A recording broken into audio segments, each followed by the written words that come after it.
A morte de Sócrates. A cena final do livro Fédon, da autoria de Platão, é possivelmente o episódio mais inspirador e tocante da história da filosofia. Nela é descrita a morte de Sócrates, de tal forma que o apresenta como o mártir da verdade. Inspirado nesta cena, o pintor francês Jacques-Louis David, fascinado pela história e amante da arte antiga, pintou o quadro A Morte de Sócrates, imortalizando assim um dos acontecimentos mais impactantes da filosofia. Jacques-Louis David nasceu em Paris, França, em 1748, tendo vivido até 1825, ou seja, da metade do século XVIII ao primeiro quarto do século XIX. Apoiou ativamente a Revolução Francesa e foi amigo pessoal de Robespierre. O quadro, pintado poucos anos antes da Revolução acontecer, guarda relação com esse contexto histórico porque foi encomendado pelos irmãos Trudaine de Montigny, que clamavam por uma subversão das leis francesas ao promoverem um sistema de livre mercado. Sócrates era visto por eles como um herói que se sacrificara por seus princípios, ao invés de aceitar o banimento de Atenas.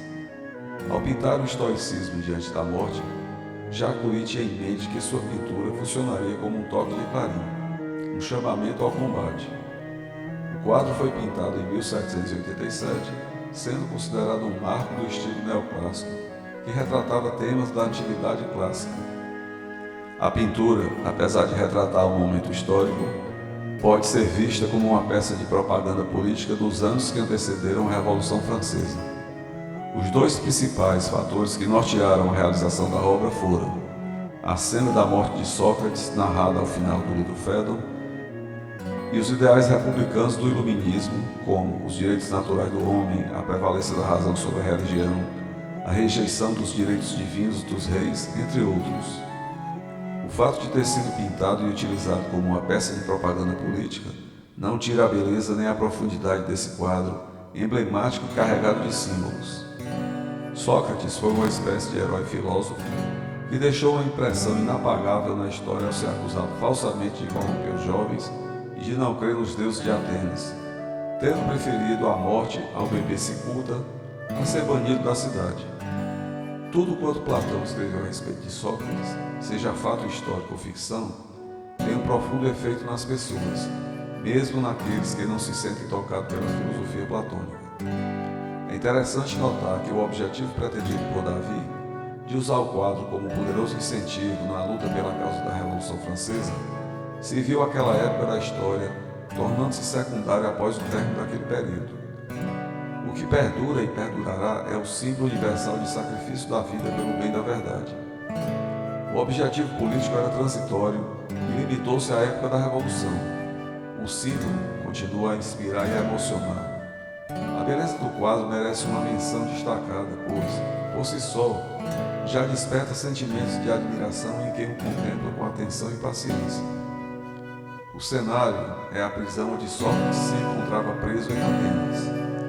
A luz incide sobre a maior parte da cena, havendo sombra apenas no canto superior esquerdo e na porta arqueada que leva ao recinto em que ele se encontra. Segundo algumas interpretações, isso pode significar que a verdade e a sabedoria prevalecerão sobre as falsas acusações imputadas a Sócrates no tribunal. É de se notar que todas as pessoas retratadas no quadro estão sob o foco da luz, mesmo três figuras que se encontram em segundo plano, do lado esquerdo. Uma mulher, que se supõe ser Xantippe, a mulher de Sócrates, que se despede com uma cena, um homem mais velho, que está apoiado em um cajado, juntamente com outro homem que cobre o rosto com as mãos.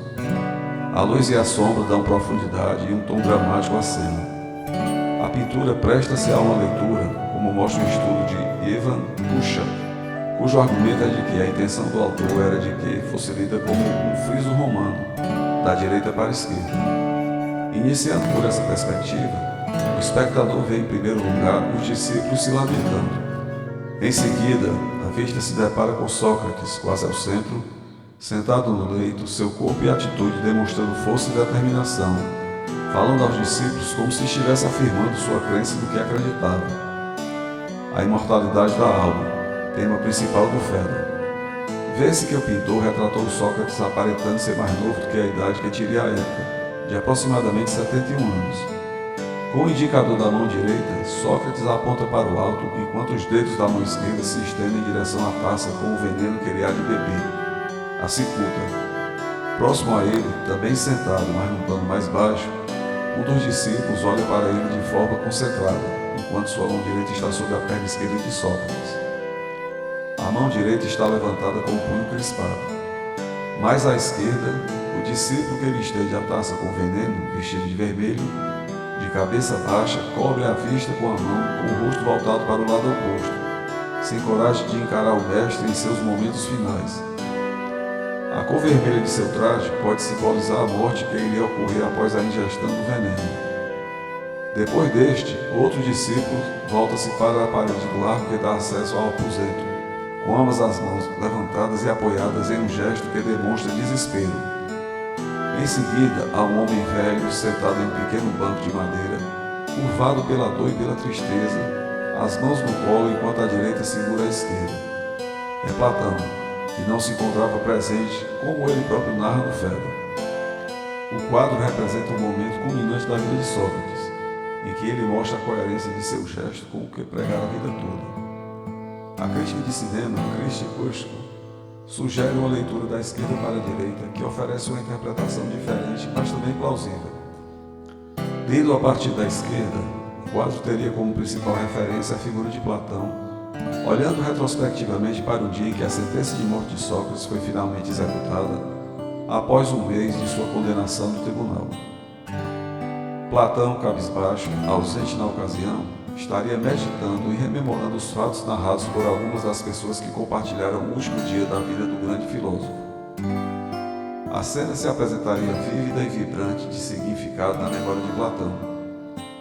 A morte de Sócrates, de Jacques David, é uma pintura que merece ser estudada em cada detalhe, pois é rica de significados e remete a um dos dramas mais sublimes da humanidade, o sacrifício voluntário da verdade diante da mentira e da falsidade, um símbolo poderoso e uma fonte de inspiração duradoura.